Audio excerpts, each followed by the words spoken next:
আসসালামু আলাইকুম। Hello everyone, কেমন আছেন সবাই? আজকে আপনাদের নতুন আরেকটি আইটেম নিয়ে আসলাম। সেটা হচ্ছে ব্লাউজের উপর কীভাবে ড্রয়িং করে ব্লাউজে নকশা করবেন, হাতে সেলাই করবেন।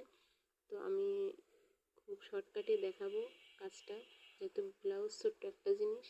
তো এভাবে আমি অলরেডি এক পাশে যেভাবে আঁকায় নিয়েছি, যে আপনারা ব্লাউজের যেটা বেল সাইড হবে, বেল থেকে একটু উপরে আপনাদের এই নকশাটা করে নেবেন এবং হাতায় করে নেবেন, মাঝখানে একটা করে দেবেন, অনেক সুন্দর লাগবে।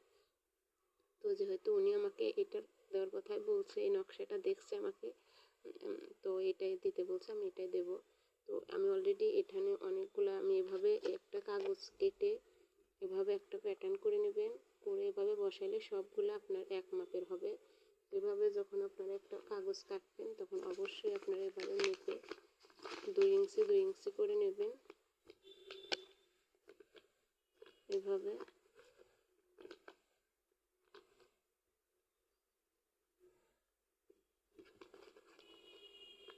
এখানে এভাবে সব সাইডে 2 ইঞ্চি করে মার্ক করে নেবেন এভাবে। তো আমি অলরেডি এপাশ থেকে লম্বা স্কোয়ার করে নেবেন,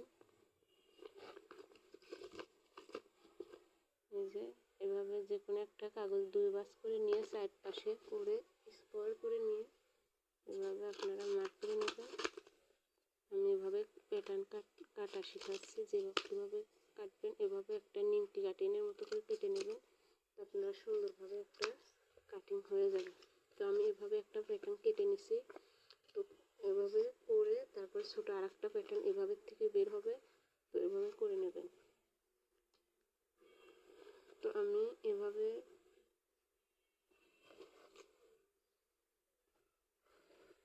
এটা হচ্ছে নিচের অংশ, যেটা নিচের হ্যামের সিস্টেম, নিচে যেটা হয়। তো এখান থেকে আমি 4 ইঞ্চি উপরে নকশাটা করব। এখান থেকে 4 ইঞ্চি নিচে করলে দেখতে বেশি সুন্দর লাগবে, যেহেতু এটা বর্ডার হবে, বাজ হবে, দেখতে এভাবে সুন্দর লাগবে, বাজ হয়ে অনেকটা কেঁপে যাবে। তো আমি এখানে অবশ্যই 4 ইঞ্চি দূরত্ব করে এভাবে এই যে ফুটা দিয়ে নেবেন, কলম দিয়ে হোক পেন্সিল দিয়ে হোক করে নেবেন। এভাবে 4 ইঞ্চিতে এই যে আমরা ফুটা দিয়ে দিয়ে রাখছি। তো এভাবেই এই যে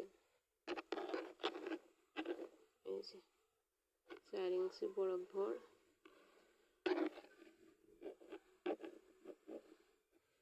এভাবে আপনারা ফুটা দিয়ে নেবেন। তো নিলে হালকা যারা পেন্সিল দিয়ে করবেন, এভাবে দাগটা সমান করে নেবেন। এখন আমি এটাকে করে নেব।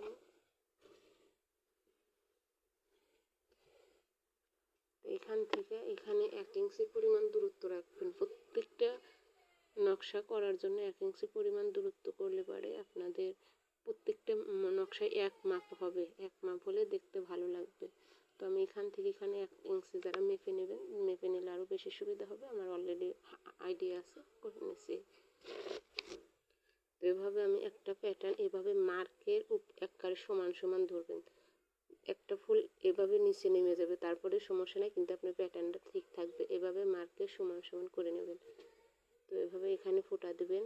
আপনারা সাইডের উপরে মার্ক করতে পারেন, যেহেতু এটা প্যাটার্নটা একটু নরম, মার্কটা এলোমেলো হয়ে যায়। আমি এভাবেই টেনে নেব।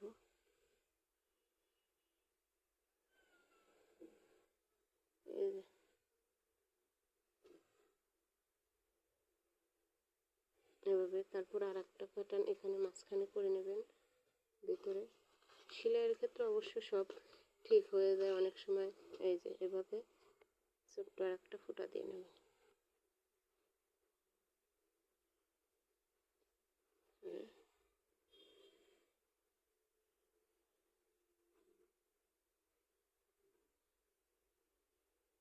এখন আমি এখানে পাতা করে নেব।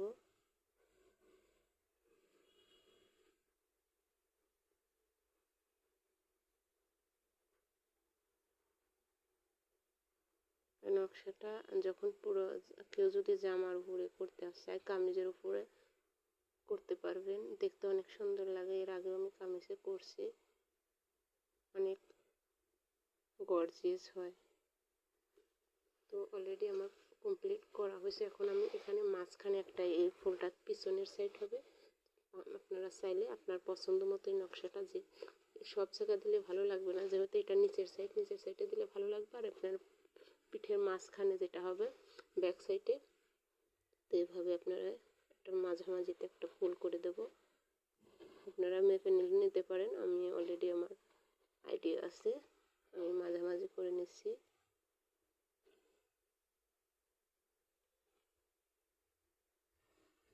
অনেক সময়ের অভাবে কাজ দেখা যায় বুঝাতে একটু হয়, তারপরেও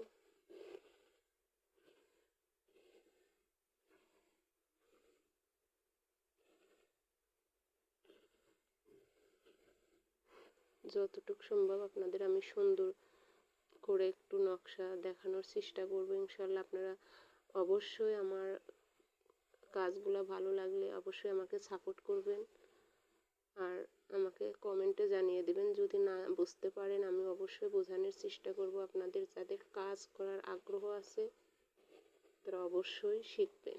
আমি অলরেডি সব কাজে শেখাই, কিন্তু আমার কথা হচ্ছে সামনাসামনি আর অনলাইনে অনেকটাই হয়। তারপরেও অনলাইনে যতটুকু যাদের, যেমন আমি একবার দেখলে অনলাইনে থেকে আমার অনেক কাজই শেখা আছে।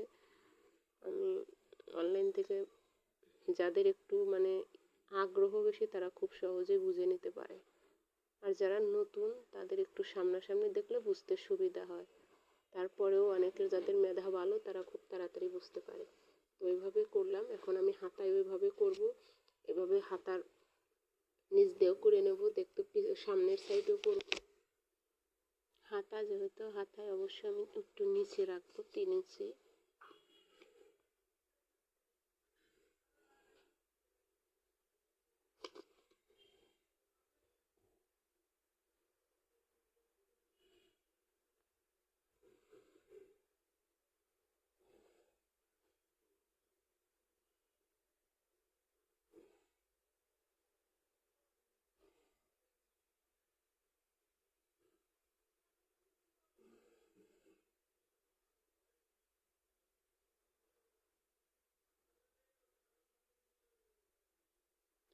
তো আপনারা অবশ্যই বুঝতে পারছেন আমার কাজগুলো। আপনারা যদি কাজ করার আগ্রহ থাকে, যে কোনো নকশায় আপনাদের মাথার ভিতরে এমনিতেই ঘুরপাক করবে, আপনারা নিজের মতো করে করেন। তারপরে এক নজর একটা নকশা দেখলে পরে নিজের ভিতর ওইটাকে অন্যরকম করে নেওয়া যায়। যেমন এই নকশাটা দেখছেন, দেখার পরে আপনাদের মন চাইলে এটাকে আবার এই স্কোয়ারটাকে আপনি অন্যদিকে আপনার নিজে অনুপ্রাণিত করতে পারবেন। আশা করি আপনারা অবশ্যই বুঝবেন। ইনশাল্লাহ দোয়া করি আপনারা সবাই আগ্রহ দেখাবেন কাজ করার এবং কি শেখার। আল্লাহ হাফেজ।